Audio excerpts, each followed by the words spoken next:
Hey everybody, it's Jason with Parallel Reality coming back with you here today to go over an article from the Post Millennial from May 31st. This one is called Jews Against Soros Coalition Launched After Leftists Say Criticizing Him as Anti-Semitic.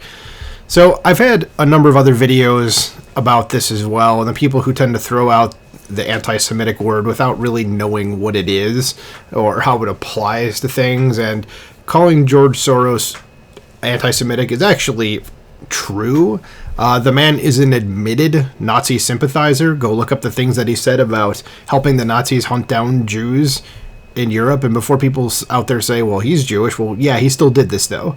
Believe me, it's not difficult. You can be a Jewish anti-Semite. You can be, you can be a racist black person or Hispanic. You could be anti your own culture. It is a thing. Okay, stop acting like it isn't. And it's just funny that the media keeps running interference for this guy because he donates to like all of their extreme far left causes, even though he is an actual Nazi sympathizer. So let's go ahead and see what this coalition launched is. And I know that on the Twits, I did actually follow their page, so I do know the guy who's running it, not know personally, but know of him, I should say. But it says a new group has been created for Jews who are against the extremist agenda of George Soros, a leftist who is infamous for his anti-law enforcement influence on American politics.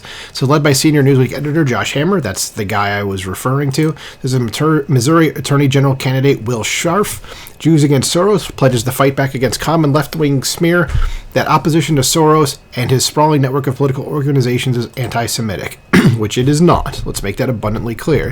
It says attacking Soros for his influence on American politics, to say nothing of his nefarious agenda in Israel itself, isn't anti-Semitic, the group asserts. That's correct. It says it is simply a fact that Soros funds a huge proportion of the radical left of this country, and he must be stopped. That is also a statement of fact. This Hammer observed that many who criticize Soros for his political activism are commonly labeled as anti-Semites, pointing out that Elon Musk was recently attacked by left-wing media as just that. Elon Musk is not an anti-Semite. Says he also said the same thing happened to Marco Rubio last year. And here's an embedded tweet from Josh Hammer, who again was one of the guys who started this organization. And it basically just says that, they're starting this organization. So there it is. So it says Soros spent $128.5 million on Democrat campaigns in the 2022 midterm elections, resulting in him being the largest political donor in America, according to Scharf. He also noted that Soros has sent $40 million to far-left prosecutors such as Alvin Bragg, that's the guy that's prosecuting Trump in New York, Kim Gardner, who is in St. Louis, I believe, Chesa Boudin, who was the DA in San Francisco who got thrown out of office in a recall election, and Kim Foxx, who was in Chicago, in addition to supporting pro-illegal immigration groups like La Raza, Alianza, and the NILC. I don't know any of those groups. So let's keep going past the embedded tweets because they basically just go over what I've mentioned. As the Missouri Attorney General candidate is notably a former federal prosecutor, well, that's good.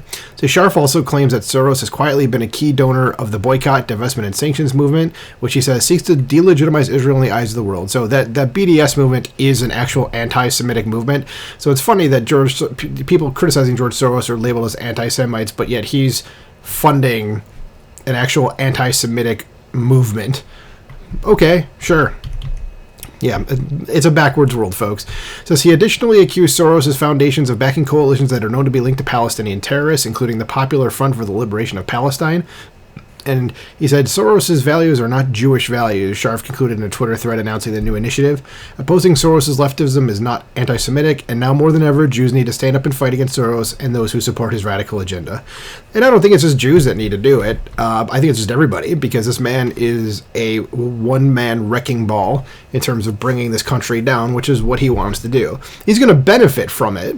That is, from the things in our country, and he's totally cool with that, but he's going to try to destroy it, which is just dumb. So, I mean, any organization that pops up that is against this man, I am 100% going to support it. And like I said, criticizing the man for his actual anti-Semitic positions, and the fact that, again, I'll remind you, he's a literal Nazi supporter, okay? It's not anti-Semitic, okay? You can criticize him. Anybody can be criticized for anything, okay? And, of course, being labeled anti-Semitic is just the media's way of running interference for him, as opposed to actually looking at what the actual issue is. The man is just a Jew in name only. He doesn't practice. He's not Jewish in any way, shape, or form, really, besides his name.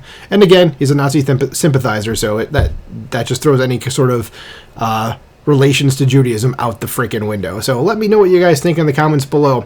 Would you support this initiative? And if you do, go ahead, and if you're on Twitter, go ahead and follow the Jews. There it is, JewsAgainstSoros.com. That's the web page, but there is a Twitter thing for Jews Against Soros. That's what it is, and that's the @ is Anti-Soros Jews. Whoa, sorry about that. Not cutting it out though. But let me know what you think in the comments below. Like, share, subscribe, and I'll talk to you soon. Bye.